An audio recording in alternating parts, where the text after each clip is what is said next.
Good afternoon, this is Corina Contreras coming to you live from KPRC Studios in Austin, Texas. Today in Newsflash, we're going to explore the consequences of exclusion in bilingual education for Afro-Latinx and Black students. School districts across Texas have seen rising numbers in the enrollment of white students in two-way dual language programs, while the same trend is not reflected for Black students. It's time for these administrators to be examined and held accountable for their lack of action in the inclusion of Black students in bilingual classrooms. Let's check in with our field reporter, Laura Orozco Dominguez, to get the inside scoop on this topic. Afro-Latinx and Black students are often discouraged to join bilingual education, which leaves bilingual program with the lack of well-needed diversity. This lack of diversity has left further negative effects on the children enrolled in the programs by enabling non-Black Latinx students to maintain unchecked biases and stereotypes towards their Black peers. Bilingual programs should be aiming to be more inclusive of Afro-Latinx students and Black students in order to develop new talents and strengths linguistically in our minoritized communities. Furthermore, the representation of Black students in these spaces would enrich the program tremendously and be beneficial for both the students and the program culture. Let's hear what Superintendent Dr. Williams and Cultural Specialist Dr. Evans have to say about the issue. Thank you for coming in, Dr. Williams. Tell us a little bit about your position and perspective on this. Causing change on this issue begins in the one-on-one relationships between our administrators and their students. We must address deficit thinking behaviors at an entry level. Can you elaborate on what deficit thinking is and its impact on minority students? Yes, of course. Deficit thinking occurs when our own bias as an authority figure is placed on the student. Essentially, educators falsely believe that when students of color are failing, it is because there is something wrong with them and not the actions of the teacher. Those who ignorantly follow this reasoning often blame the student's genetics, culture, community, or family structure.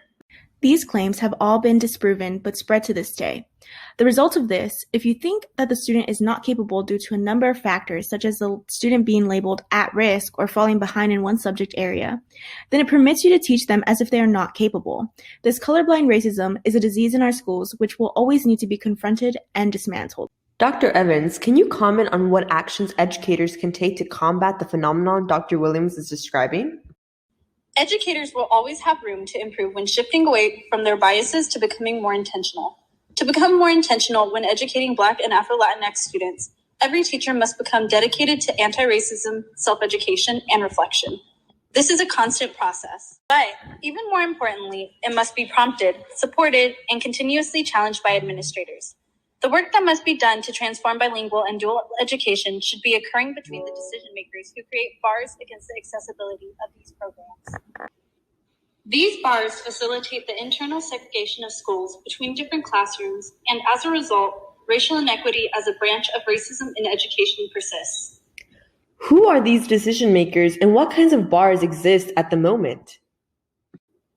Firstly, principals and district administrators do not market these programs to Black families.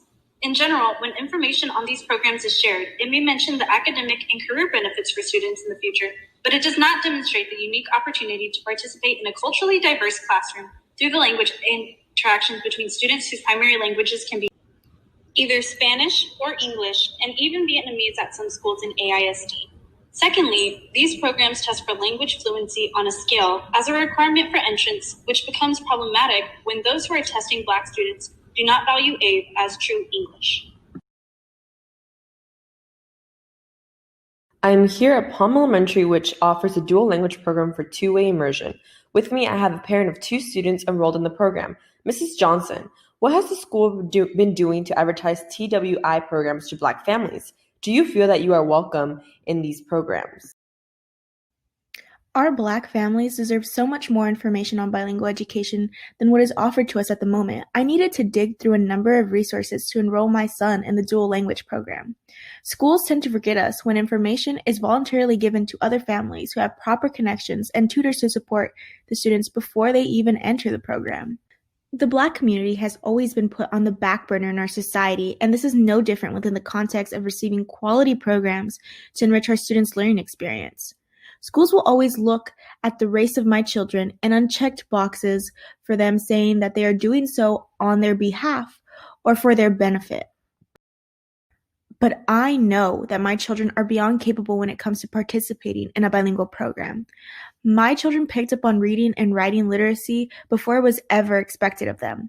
The acquisition of a language is not limited to those in white, middle-class society.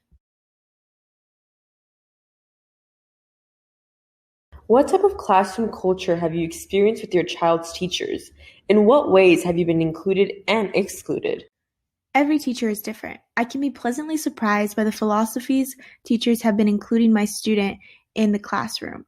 It is a great opportunity for my children to explore the experience of Latinx people with the same Latinx teachers as role models, and for my children to speak about their experience with their Latinx peers.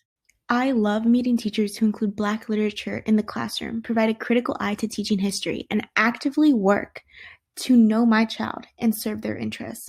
However, not every teacher values my children's Blackness in the same way that they value white Latinidad. My child is not their expected student. These teachers may appreciate Spanglish, but they do not appreciate AAVE. I show up, I am involved, but not every teacher tries to involve me. Thank you for speaking so openly on your experiences as a parent. I'm so appreciative of your insight on the shortcomings and opportunities for growth within these programs. We'll continue to investigate this topic in an interview with Mrs. Mackenzie Thomas, a third grade teacher in the dual language program here at Palm Elementary. Mrs. Thomas, we have been looking forward to speaking with you on your classroom practices. When considering the diversity in your classroom, how do you try to create a curriculum that is representative of your students' backgrounds, but still responsive to social justice issues?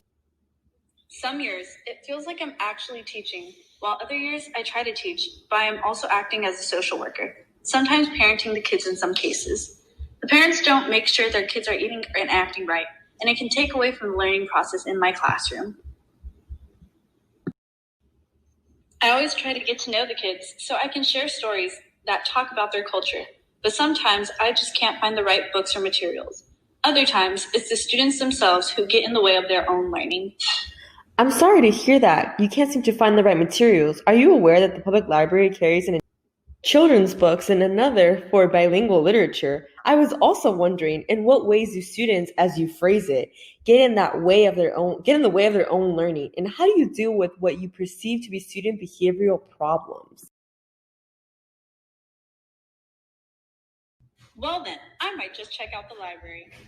Side conversations, mumbling, getting off topic, things that you would typically see in a mainstream class. You have to be strict on the students who don't have supportive parents. I know which parents aren't as involved because they tend not to respond to my emails throughout the day. I know some real good, strong parents who have left our program and we have not had the same involvement since then. Even worse, we don't see the same achievement from those students.